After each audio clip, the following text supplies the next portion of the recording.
नमस्कार, मैं विपिन राजपूत विद्यापीठ सुपरी से। मित्रों, आज हम क्लास 12th के फिजिक्स के second chapter electric potential and capacitance का चौथे लेक्चर में अक्षीय स्थिति में द्विध्रुव के कारण किसी बिंदु पर विभव के लिए व्यंजक निर्मित करेंगे। इसके पहले आप जान चुके हैं व्हाट इज पोटेंशियल, उसके बाद आपने जाना what is electric potential difference. इसके बाद आपने फिर द्विध्रुव के कारण किसी बिंदु पर विभव के लिए व्यंजक प्राप्त किया। और आज हम चौथे लेक्चर में बता चुके हैं आपको कि अक्षीय स्थिति में द्विध्रुव के कारण किसी बिंदु पर विभव के लिए व्यंजक ज्ञात करेंगे। यहां आपको जो ए बी दिख रहा है ये द्विध्रुव है और इसके बिंदु ए पर आवेश -q कूलम और बिंदु बी पर +q कूलम आवेश है। और इन दोनों आवेशों का जो बीच का डिस्टेंस है वह हमने 2a लिया है। और आपको दिख रहा होगा कि इसका जो मध्य बिंदु O है, इस मध्य बिंदु O से स्मॉल r दूरी पर हमने एक बिंदु P लिया है जहां पर हम विभव ज्ञात करेंगे। अब एक बात और जान लें आप कि इस द्विध्रुव को जिस माध्यम में रखा गया है उसका परावर्तांक k है। यहां पर आपको दिख रहा होगा कि यदि हम डिस्टेंस की बात करें तो ये डिस्टेंस 2a क्लियर है। अगर इसको मीडियम पॉइंट से देखें तो a से o तक का डिस्टेंस स्मॉल a हो जाएगा और o से b तक का डिस्टेंस भी स्मॉल a हो जाएगा। ये मैंने इसलिए लिखा क्योंकि यहां से आप जो डेरिवेशन में डिस्टेंस रखी जाएगी उसका वैल्यू बड़ी आसानी से रख सकते हैं। जैसे कि हमें O से P तक का वैल्यू चाहिए तो R है, क्लियर है। अब हमें B से P तक का डिस्टेंस चाहिए, यानी कि हमें चाहिए BP, हमें BP इक्वल चाहिए। तो आप देख रहे हैं BP का मान क्या हो जाएगा, R यहां से हो गया इतना, यहां तक आ रहा है तो R माइनस A, ये अपना BP का वैल्यू जाएगा। एंड हमें AP का मान चाहिए, मान सपोज करिए, तो AP का वैल्यू क्या हो जाएगा, R यहां तक हो गया R प्लस A। ये जो वैल्यू है ना B और P, BP और AP का, ये हमको आगे आवश्यकता होगी रखने, इसलिए हमने यहां लगा लिया इसको। अब यहां पर यदि हम विभव के लिए यदि बात करें तो विभव का हम व्यंजक जानते हैं V equal 1/4 pi epsilon not Q upon R। इसका जो इकाई है वो वोल्ट होता है। यहां से हम इस सूत्र की सहायता से हम +q आवेश के कारण बिंदु P पर जो विभव है उसे हम ज्ञात करेंगे V1 के रूप में। V1 के रूप में ज्ञात करेंगे तो हमारा मान होगा 4 पाई एप्सिलॉन नॉट। और हम बता चुके हैं कि परावर्तांक k है, इसलिए यहां k और आया है, ओके। इंटू आवेश q रहेगा आपका +q, R डिस्टेंस होता है, यहां पर डिस्टेंस क्या है, हम B पे ज्ञात कर रहे हैं तो हम B का P पे ज्ञात कर रहे हैं तो डिस्टेंस क्या होगा, BP, डिस्टेंस हो जाएगा BP। अब आप निकाल चुके हैं ऑलरेडी पहले से कि BP का वैल्यू क्या है, R माइनस है। तो यहां आप V1 equal 1/4 pi epsilon not के रखते हुए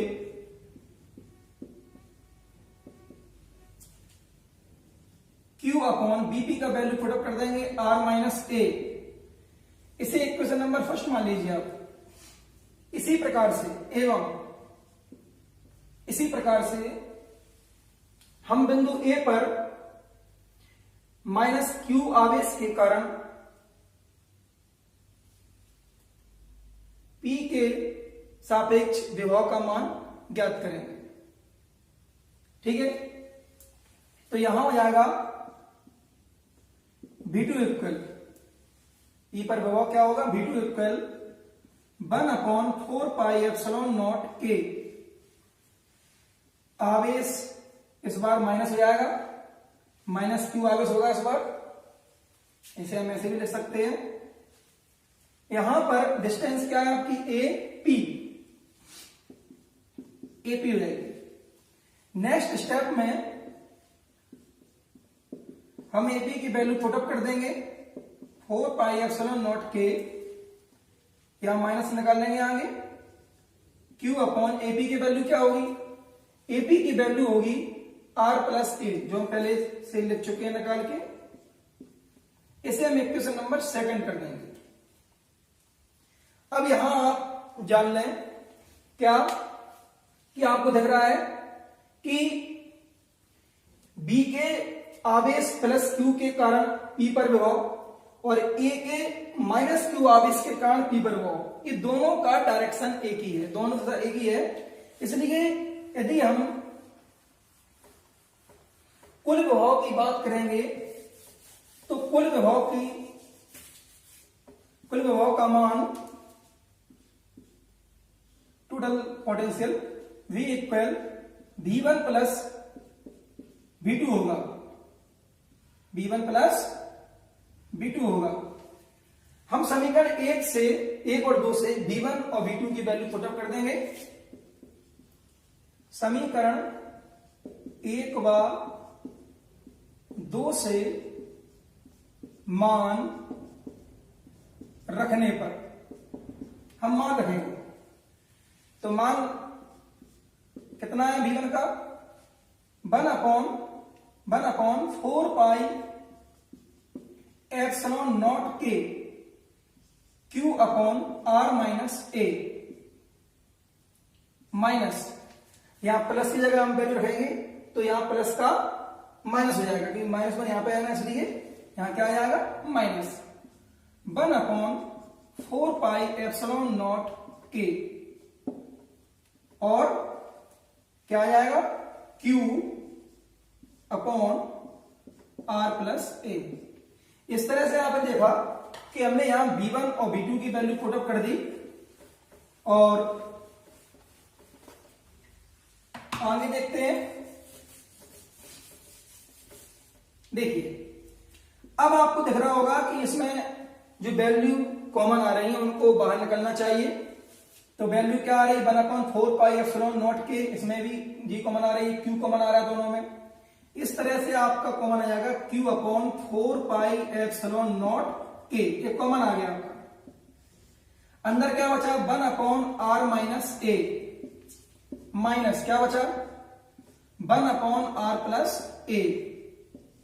ओके, बी इक्वल, यहां पर यदि इसको सॉल्व करेंगे तो सॉल्व करने पर 4πε0 के इंटू, यहां एलसीएम आ जाएगा R माइनस ए, R प्लस ए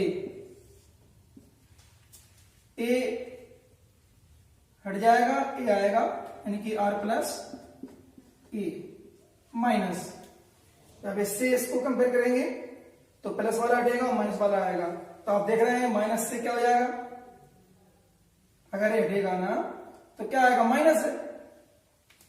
तो माइनस R और माइनस माइनस प्लस, यानी कि ए।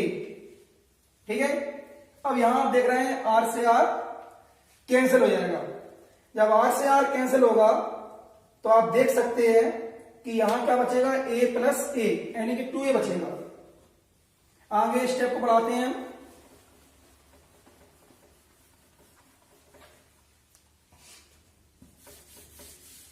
देखिए, V equal Q upon 4 pi epsilon not के, क्या आ जाएगा 2a upon R minus R plus A minus B A plus root से क्या हो जाएगा A square minus B square, यानी कि R square minus A square. Okay, B equal हम क्यू को मल्टीप्लाई करेंगे किससे 1/4 पाई एप्सिलॉन के नॉट के लिख के क्यू को मल्टीप्लाई करेंगे 2a से, तो क्या हो जाएगा Q multiply to 2a upon R square minus A square. आप जानते हैं कि चूंकि पहले पढ़ चुके हैं कि P इक्वल क्या होता है Q इंटू 2a। इसे हम क्या कहते हैं, इसे हम कहते हैं दो ध्रुव आघूर्ण P को। तो यहां P वैल्यू बन जाएगी इस तरह से, तो आपका आ जाएगा 1/4 पाई एप्सिलॉन नॉट के P upon R square minus A square.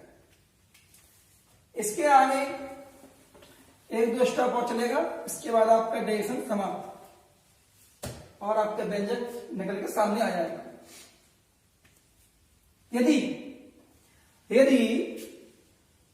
Are का मान काफी अधिक है और द्विध्रुव में जो आपका स्मॉल ए है या द्विध्रुव की लंबाई बहुत कम है और आर की वैल्यू जाना है, बहुत जाना है, तो इस कंडीशन में क्या होता है कि R very very greater than A होता है। और हम इस कंडीशन में ए स्क्वायर को आर स्क्वायर की तुलना में नगण्य यानी अति अल्प मान का छोड़ देते हैं। तो ऐसा होने पर क्या होगा v equal 4 pi epsilon not के P अपॉन, हमने आर स्क्वायर को अधिक माना है ए की तुलना में, इसलिए ए स्क्वायर रिमूव होने से क्या आ जाएगा P अपॉन आर स्क्वायर। तो यहां पर आपने देखा कि ये सूत्र आपका निकल चुका है, व्यंजक निकल चुका है। ये इसकी एक कंडीशन और होती है कि यदि परावर्तन का मान वायु अंतर्वात में यानी के का वैल्यू वायु अंतर्वात में 1 है, के इक्वल 1 है, तो उस कंडीशन में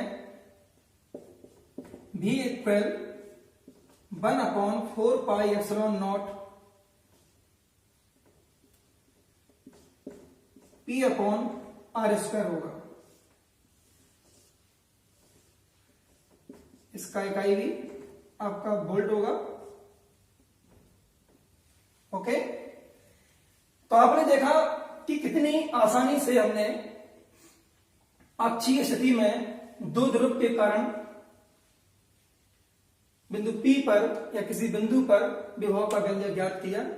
गाइस, अगले लेक्चर नंबर 5 में हम ज्ञात करेंगे कि निरक्षीय स्थिति में दो ध्रुव के कारण विभव का मान क्या होता है, उसका व्यंजक क्या होता है।